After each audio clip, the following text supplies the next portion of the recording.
We could possibly add skilled nursing on the plan this year. But how do we I do like this? Nurse. I understand you Nurse do. Payne. Okay. Nurse Payne, would you give us a report on the assessment you and Andy's doctor were able to do with respect to skilled nursing and how that can be a benefit to Andy, please? Sure.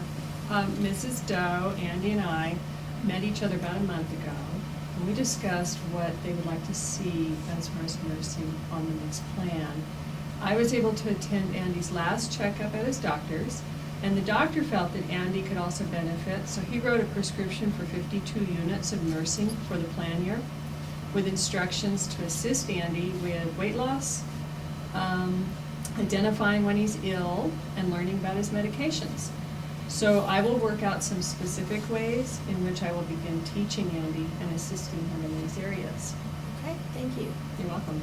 In reviewing Vera's report on respite services, the team could decide if we can reduce the number of units, allowing Andy to be by himself up to 4 to 6 hours at a time. How does the team feel about that, or does someone have some other ideas? Well, you know, as day-hab goes, Andy's really been doing well, and he doesn't require the same amount of supervision as he did a couple of years ago. I think that we can probably reduce the day-hab rate some and still keep the number of days that he goes to day-hab the same. I liked them in there. But then that would free up some additional money for possibly some nursing in there. Andy's IBA, the units, and the unit rates for each service are then discussed and the pre-approval page is prepared. Please note that signing this pre-approval form, as well as the signature page of the IPC, indicates that the person agrees to the units, the rates, and all the information for the plan, to include levels of supervision, schedules, and objectives. It looks as though this team has worked cooperatively in preparing and planning for Andy's plan of care for this next year. It often takes a lot of preparation time and a joint effort from all team members to prepare a plan that is individualized and addresses what the person wants and needs. Congratulations for a job well done. Now we're going to jump ahead to Andy's 6-month review meeting. This meeting has the same requirements of giving current provider rosters, scheduling and notifying team members and the area resource specialist of the meeting at least 30 days in advance. The focus of this meeting can be summed up in this manner. Quote, the team should be asking, have we done what we said we would do in the plan? In order to answer this question, each provider and service area should be prepared to report on the number of units they've utilized to date, to review schedules and make any needed changes, and to report specific progress on formal objectives, with the outcome possibly being to continue as written, complete this objective and introduce another, or to drop the objective and introduce another. In order to decide how to proceed on an objective, specific information based on the original completion criteria will need to be presented. A team cannot decide about continuing or dropping an objective if all they're given is that Andy, quote, is doing great, or that he's doing pretty good, but not quite there yet. Team members will prepare for 6-month review meetings much like they did prior to the annual IPC meetings. During the home visit, the month prior to scheduling this meeting, the ISC can review informed choice with Andy and his guardian. When they confirm provider choices with the ISC, then the meeting is scheduled, providing all team members, others Andy wishes to invite, and the division area resource specialist with at least 30 days notice. The ISC can update medical information, including medical appointments which have occurred, results and recommendations from physicians, medications which Andy has been prescribed, and equipment used or needing to be repaired. This, again, can be kept current during monthly home visits. The ISC will summarize incident reports, seizure logs, behavioral information, implementation of schedules, units used and units remaining for each service, and progress on objectives. Not all of these items will apply to every participant. Providers will also be preparing for this meeting in advance. They will each review progress on current objectives, focusing on the achievement levels compared with the criteria originally determined so that they are prepared to either celebrate Andy's achievement, recommend the changes to the objective so that Andy can achieve it, or discontinue the objective to develop a different one which Andy might likely achieve.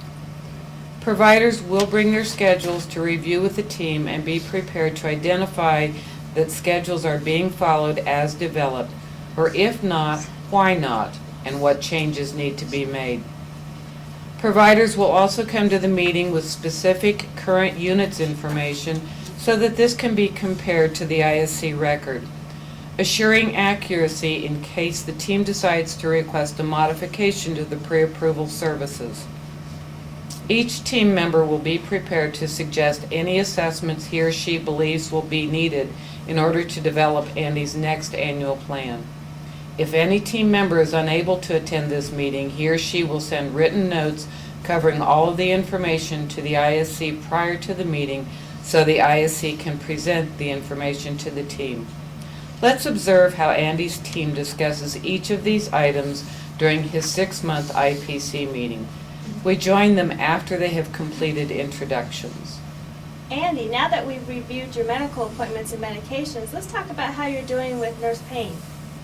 Well, Andy and I have been working on identifying medications by name and shape, setting up weekly med planners, and weight loss. He's now able to reliably identify medications himself. Oh, Andy, you should be really proud of yourself too, because you're doing a good job at that. But you still need to learn to set up your evening meds. Remember we talked about that? So we're going to continue to work on that together, and that'll be going on for the next 6 months. I've also added an objective to help Andy determine when he needs to see a doctor.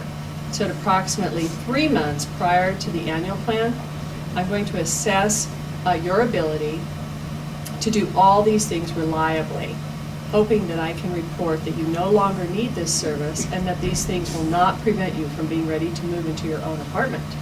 I'm ready. As long as we're looking at progress, Kara and Guda, which of you would like to talk about Andy's objective? Guda? Yeah, as you know, we've been working with Andy on his money skills, particularly being able to make purchases with getting the correct change back. We started with purchases of items of less than $5. Andy, you've been able to make these purchases and correctly count the change back about 65% of the time. So we talked about increasing the purchases to be just under $10 for the next 6 months. What do you think? Yeah, I want $10 every day. No, not particularly every day, but when we go to make purchases, we'll get $10 for you. I think you're ready for this increase. Yeah, I'm ready. Okay. Okay. Now we need to determine if there are any other assessments we will want to do before we meet to develop Andy's next annual plan. Based on Andy's overall goal of independent living, and because he is achieving his current objectives related to the areas we had concerns about, I'd like to suggest that we request an assessment from an occupational therapist to look at the big picture. We could request that the OT assess all the major categories of daily living, such as meals, home safety, homemaking, laundry, self-care, and transportation. This would inform us of any other major objectives Andy will need to achieve, or if he is ready to move from his parents' home with supports, such as in-home support service. What does the team think? I think it's a great idea. You get the idea. Each provider is very specific regarding Andy's progress and how the objective will need to change in order to help Andy reach his long-term goal of living on his own. Any provider who was not able to attend provided the ISC with the same information, and she was able to present it to the team. They also reviewed and made necessary changes to Andy's schedules and services. Because swimming was particularly important to Andy, when this plan was developed, providers reviewed specifically how often he'd gone swimming and if he had missed any planned swims. They talked about when and why and how he had missed these to assure that it doesn't happen often. They reviewed that his objectives had been addressed each and every time he had attended a service, with the exception of one day in Dayhab when Andy simply refused to do anything. It turned out he wasn't feeling well and missed the next 2 days because he stayed home ill. During this meeting, the team reviewed Andy's health and safety issues, incident reports, seizure logs, and if he had had a positive behavior support plan, they would also have reviewed that in detail. The ISC reviewed Andy's rights and specifically asked the team if any rights currently restricted could be restored. Let's look at the result of that discussion. Andy, we've just reviewed your rights and restrictions. Team, can we restore any of these rights at this time? Well, I think I should be able to have $10 every day. Not just fun. Well, Andy, that's right. Although that right is restricted, we can certainly increase the amount of money that you can have control of at one time. This is going to be used as part of Why your can't teaching. I have it all? Because you still need to work on getting some more skills. That's something I'll work with you on at Dayhab.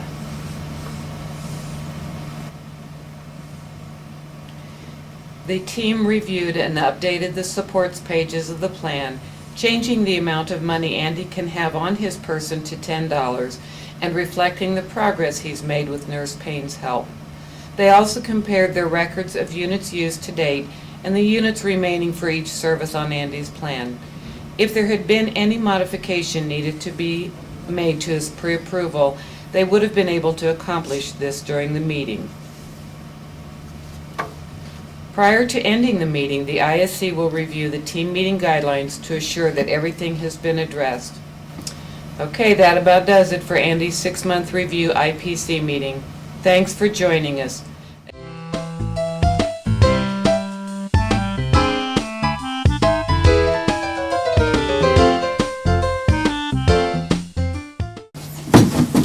Take it easy, would you? Oh, oops. Oh, welcome to the Developmental Disabilities Division Training on Transitions. Let's start by reviewing who you need to contact if there is a transition in the future. If a participant or guardian is looking at changing habilitation providers, the process would start with the ISC. But whether the participant is moving to another town or wanting a different ISC or changing waivers, the process begins with the ARS. Before we get too involved in this, there are some tools you will need. A notice to change form and a transition checklist. There are 4 primary types of transitions. Change in ISC. It is expected that this type of transition will occur at the 6-month and the annual. This can occur if the participant is moved to a different town. Change in location. Moving from one town to another, moving from a group home to an apartment, moving to a different group home. These are all considered changes in location. Another type of transition is change in habilitation providers. This is where a participant decides that they may want to try a different special family home provider, day hab provider, residential habilitation provider, pre-vocational habilitation provider, or support employment provider. Another transition is a change in waiver. This is when somebody is moving from one waiver to another. An example might be a child has turned 21 and is going on either the adult or the acquired brain injury waiver. Just remember that if there are going to be any of these changes, to notify the current ISC immediately of your intention. That's a good point. What do you say we review everybody's responsibilities during the process of a transition? That's a great idea. The main people involved in a transition are participant and or the guardian, the ISC and providers, and the ARS. The ARS is responsible for following when changing ISCs. When contacted by a participant and or guardian, the ARS will request the plan of care date to see if the change is at the annual or the 6-month review. The ARS will review the transition process with the participant and or guardian and answer any questions. Next, the ARS will provide the participant and or guardian with a transition checklist, current provider list, and the notice to change ISC form, and inform them that in order to start the process, they must notify their current ISC within 2 business days. The transition checklist is initiated by the ARS, who will update the checklist once the ISC selection form is received and send copies of the checklist and ISC form to current and new ISC. Both the current and the new ISC have responsibilities in the process of changing an ISC. The new ISC will obtain a release of information. Once this is received, the current ISC needs to send the participants information, which would be the plan of care, any assessments, including the psychological and ICAP, along with a summary of health and safety issues, progress on any objectives, and any incident reports to the newly chosen ISC. The current ISC will schedule the transition meeting with the team. This includes the new ISC. The current ISC will provide the team with at least 2 weeks' notification of the meeting. At the transition meeting, the current ISC will review the transition checklist information thoroughly with the team. The current ISC will submit the modification or plan, then route the signed pre-approval to all providers. The participant and or guardian have a responsibility in the process as well.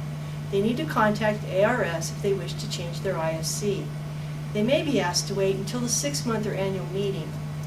When changing ISCs, the participant and or guardian need to contact their current ISC and let them know they want to change. It is the participants' and guardians' responsibilities to complete the notice of change ISC form. They must work with the ISC to schedule a transition meeting and attend to provide their input. No wonder it takes planning and careful handling when changing an ISC. The ARS, the ISC's, and the participant and guardian's responsibility when a participant wants to relocate in Wyoming are pretty similar to changing an ISC.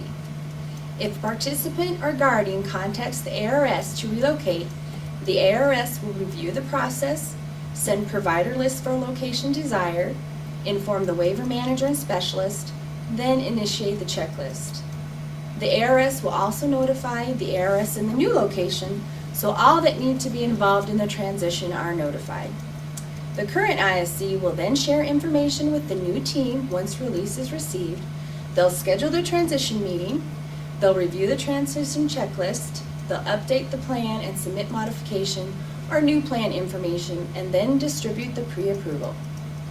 Providers in new location, including the new ISC, are to obtain releases, attend the transition meeting with information needed to update the plan of care, and begin services when the pre-approval is received. The participant and or guardian need to choose the new providers. They need to complete any forms needed and work with the ISC to schedule a transition meeting and attend to provide their input. Boy, transitions are a lot of work, but